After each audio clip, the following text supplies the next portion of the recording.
NFL training camp has started, and here's everything you need to know for fantasy football, players that are on the rise, players that are on the downfall. Now, I do want to preface, before we kind of get into anything serious, fantasy football has a sense of all of a sudden training camp starts, and people overreact about a lot of different things that are going on. So I want to start the video saying, don't overreact to training camp news. Don't say, just because JJ McCarthy and Kyler Murray are in a quarterback battle means that Kyler Murray's going to lose that job. We all know Kyler Murray has won that starting job. They're just dragging it out. Now, first thing, every year, players get hyped up all the time. Players go down in value, and this is an article from 2021. So 2021, Jamar Chase drops in the preseason. People were worried, is he going to be living up to the hype? Obviously finishes as Rookie of the Year. 2022, Allen Robinson goes to the Rams. All this hype in the offseason. He's going to be this great wide receiver going around round 4 or 5. Absolutely busted. Did horrible. 2023, Cam Akers. He was coming off a good 2022 season. Good 100-yard games. And he ended up getting traded to the Vikings. 2024, oh boy. Zamir White. I'm sure everybody remembers those days when Josh Jacobs left and everyone thought, he might be the RB1. And, talking about how good he was and preseason, and yeah, he did absolutely nothing. I think Alexander Madison stole his job. And then last year, Bill Krosky Merritt, the RB1, he was flying up in drafts. It was round 8? And I don't want to say he completely busted, but he wasn't like this RB1 potential that we thought he was going to be. Same thing with the Matthew Stafford rumors. He's got the back injury. He's sitting out of training camp. Again, way too overreacted. So we're just going to go through these, give you my thoughts on what's happening in training camp. First thing, Marvin Harrison. First off, he's had a couple drops. I've seen a clip floating around of him catching a ball. Apparently that was when Kyler Murray was still on the team. So I don't know who posted that, but he's been dealing with some drops. The good news for the Cardinals is their quarterback, Jacoby Brissett, did sign. He reworked his contract to sign his contract. There was a lot of controversy with him sitting out, saying, I want starter money. He ended up signing a $15 million contract. So Marvin Harrison's value is still there. It's just, I feel like because everyone's kind of downplaying him, like, he's going to be terrible. He's dealing with drops. It's the first week of training camp. We can't get on these guys just because they're dropping passes. Yes, Marvin Harrison Jr. definitely needs to have a resurgence this year. And this is not the only player on the Cardinals that we'll be talking about. But looking at Marvin Harrison, because everybody is saying he's not going to be great because he's dropping passes and all this yada yada yada stuff, it makes me kind of want to draft him. Like all the opposite stuff that I'm hearing in training camp, I'm like, I kind of want that player. So I'm like this on Marv. I think there's other players going around his value, but right now his value is trending down. For me, I think it stays the same just because I'm not overreacting about training camp hype. AJ Brown's ADP just keeps going up and up and up. I think he'll be a middle second, like early second round pick. I think he's going end of the second round right now, and that's the thing. Ever since he got traded from the Eagles, experts are saying he'll probably be like top 7, top 5. There has been like a knee issue that he's dealing with, but let's look at the situation on paper.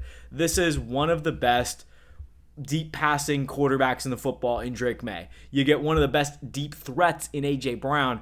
He's going to be a threat. The only thing you can be worried about, and I'll knock on this table for everyone, is injury. So that's the only thing you're really dreading, right? So I love A.J. Brown's value. I think it's only going to keep going up. Nathaniel Hackett, I don't know what this guy is doing, but everyone thinks just because he said something, it's going to go. All these coaches praise all these different players because they're supposed to. It's their job. Hey, I think this guy's going to be great for us. What do you want him to say? It doesn't look good right now. No, of course they're going to praise their players, and it doesn't mean, Bashal Tutin's going to break out because Liam Cohen said, he looks good. It doesn't mean anything. So Nathaniel Hackett saying, Jeremiyah Love, he's a rookie. Who cares? Yeah, I understand he's the offensive coordinator, but you drafted him number 3 overall. You're telling me he's not going to be on the field? You look at apparently Jeremiyah Love is first and second team reps with what? Who? You got Tyler Algier in that backfield, and they're saying James Conner is going to reportedly get the start. Get out of here. Jeremiyah Love is going to be the starter. The only thing that I am worried about is he's going in the second round. With all of these rumors, and he'll probably start like 3rd on the depth chart because that's how training camp kind of works. You got to prove yourself. But I think this stuff, about Jeremiyah Love is going to make him a top 10 running back. And the only reason I say that is because looking at the history, everyone's like, oh, Genti didn't do well. Bijan didn't have a great rookie season. There's been running backs to have historic rookie seasons in Saquon Barkley, Ezekiel Elliott, all these guys in the past, Todd Gurley, that were top 5 running backs. So Love has the upside to do that. I just don't know how they're going to utilize him. And I do like the value second round, but I feel like he's going to finish around that 10 to 15 RB range. That's kind of my prediction for him. So I don't want to risk it there. If this continues to go on through training camp and they drag this through the mud, he's going to be not on the roster, and he goes down to like the 3rd round, give me all of Jeremiyah Love. If he's like the RB 15, that is a steal. I'll take that all day long. Next one. Tua Tagovailoa is now apparently in the starting conversation. Michael Penix has just, I don't know if he's the guy. Clearly, they brought in Tua for competition. This is one of those things, like, it's definitely, I do not know who the starter is. We heard some praise from Kevin Stefanski. It seems like this might be their week 1 quarterback, and that's good news for Bijan Robinson out of the backfield because Tua checks it down more than any quarterback ever. You just look at Devon Achane's numbers, but you also look at Drake London, their only real threat in the wide receiver room. Obviously, Kyle Pitts, Bijan Robinson, but only real wide receiver. His value is going down. I wasn't really high on Drake London, and the fact that he is the wide receiver 7 on Fantasy Pros right now, I mean, we could just kind of pull that up too. London's value is very not good right now. I would take all of the guys going around him. Justin Jefferson, A.J. Brown right after him, Nico Collins. I would consider George Pickens. Like, London should be around the 10 to 12 range. He's still probably going to be pretty safe, but even last year, he was inconsistent. And that passing offense, new offense with Kevin Stefanski, and he's not calling plays this year. He did bring someone over from Cleveland, so I don't know how this team's going to really, I don't know how it's going to pan out. It's definitely interesting to me. So I'm out on Drake London.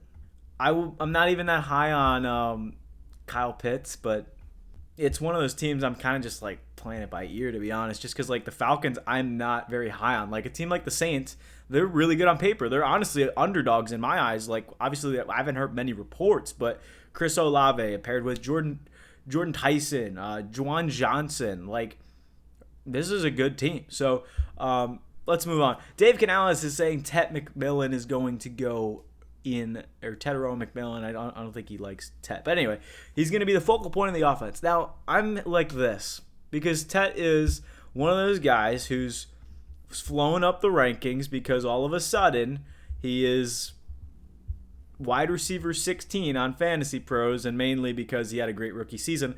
I believe he's probably going to have a sophomore slump. You saw Ladd McConkey, Brian Thomas Jr., both those guys going in the 2nd round.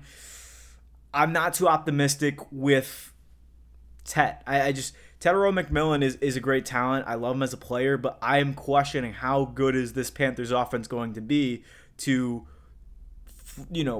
push a guy like this any higher than wide receiver 15. Like, I just don't know how much better he is than last year. Now, they're going to put him in the slot. Hopefully that works out. I don't know how that's going to look for that offense. So he was only in the slot a few times last year, 15%. So it seems like he could get open. I don't know how to feel about it. So, I mean, drafting Tate, it seems like a safe option. He'll probably get more opportunities from the slot, but I don't see how there's much upside for like a 1,300+ yard season. But I do like the fact that Chris Brazell is on the outside. So it's just a new situation for me. I'm kind of staying middle on McMillan. It's one of those things where I'm just I'd have to see it to believe it, that the fact that he's going in the 3rd round. This is an interesting one here. Cam Ward to Carnell Tate. I don't like how there's so much hype around this rookie wide receiver because he's great talent, but can he be around guys like this? Justin Jefferson, Chris Olave, George Pickens. It's definitely a tough thing to do because in an offense with Brian Dable, you have also Wan'Dale Robinson going like 70th wide receiver, who I love. But just looking at what this team offers, I like Tate. The problem is he's going around those middle rounds, and we'll go back to Fantasy Pros because Carnell Tate, here he is, wide receiver 30, Rome Odunze, Marvin Harrison, Alec Pierce. who would you rather? You could take the safe option. I think Pierce is clean, cut, and dry. You take him. He's maybe not the number one target in the offense because Tyler Warren, but he just signed that big contract. He kind of wants to prove himself as a number one wide receiver. I just feel like Tate here is a risk. We saw a lot of rookies go later, but again, rookies all have that upside. We saw Ladd McConkey rookie year, Brian Thomas rookie year. There's been a lot of good, successful rookie seasons. I don't even hate Parker Washington's value a little bit later, but I think they're valuing Tate a little too high, and they're kind of pushing him a little too much to be this all-star talent right out of the gate. So I'm a little bit skeptical on how good their chemistry is going to look. Because if you watch this video, it really is just like open field. It's open field practice. So yeah, I mean, I would hope you can hit your targets in stride. I mean, there's literally nobody covering him. So I would hope you're able to, you know what I'm saying? But again, this is just preseason buzz. I don't know how to feel about it. So, a few more here. Patrick Mahomes coming back from injury. Oh, he's struggling. Guys, it's the first 3 days of training camp. This is why we do this early, because a month before the season, you're not supposed to be that great, especially coming off the ACL injury. But also, Mahomes has talked about running. He said, I ran it way too much last year. So, that's where they're going to get the running game involved, where Andy Reid is talking about Kenneth Walker like he's drawing comparisons to being the next Priest Holmes in this offense. So with Mahomes coming off the ACL, obviously he's not 100%, but also it's only ACL. And we'll talk about Malik Nabers in just a second, but they're going to run the football, which is why I love the value of Kenneth Walker. He's been struggling. I'm not worried about Mahomes. I personally don't want to draft him, but I love the fact that he is struggling, because it's just going to bump up the value of Kenneth Walker. Now, this is interesting. David Montgomery, Woody Marks. The first day, apparently, it came out they're splitting backs. Now, as a Texans fan, David Montgomery is the back. He's the 70%. He's going to be in. Woody Marks is not there yet. He is a rookie. They're pretty much just giving him reps for the start of the season. You want to give your young guys as many chances as possible. It's not because it's going to be a split backfield. It's because, hey, Woody, we want you to get in there, because you're not going to get much time in the regular season. So, he's going to be in. He's going to be in about 30%, but this is not something to freak out or overly alarm about. I love Montgomery to the moon. Now, Malik Nabers, this is what I wanted to get to. He's not on the PUP list, but we have to take this on the surface. Do not freak out and be like, Malik Nabers still in the 4th round, 3rd round, however far he's going.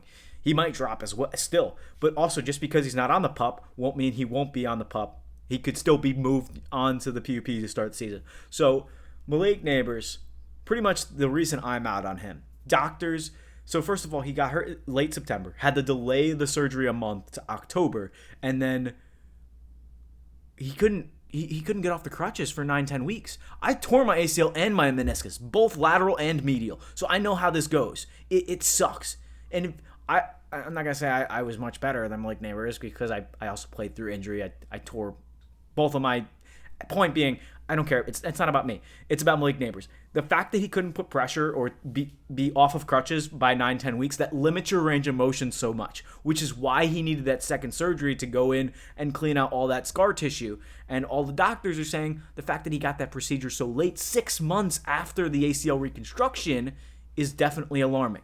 So even if he is ready for week 1 and everything is going according to plan, it doesn't seem like a good sign in terms of, will he be his 100% self? Players coming off an ACL injury, especially meniscus too, like it's a downplay. Like, he's not going to be his old self. So point being is, doctors are saying he's probably not going to be back to his full form until week 6, if not maybe even 2027. So stay away from Malik Nabers. I feel like because nothing is being reported on this injury, it's a lot bigger than it seems. So other guys, Jonathan Brooks looked really impressive. I love him as a sleeper later. But last thing, Kyler Murray and Jordan Addison have been connecting. Apparently, J.J. McCarthy and Justin Jefferson were working in the offseason, but I just think Kyler Murray and Justin Jefferson are going to go to the moon. So Kyler Murray in this offense for the Vikings is going to add a lot of potential. If Carson Wentz did decent last year in this offense before he got injured with that shoulder injury, just imagine what Kyler Murray can do. I think the biggest thing for Kyler is injury. So I'm knocking on the table for him, but like, if he can have a successful time in this offense, it'll be fine. And don't pull the card, Justin Jefferson hasn't played, with so many different quarterbacks, he's not going to click with Kyler Murray right off the jump. Well, look at what he did with Sam Darnold. If he can do what he did that season 1,500 yards, expect something similar. So this is pretty much everything I have for training camp.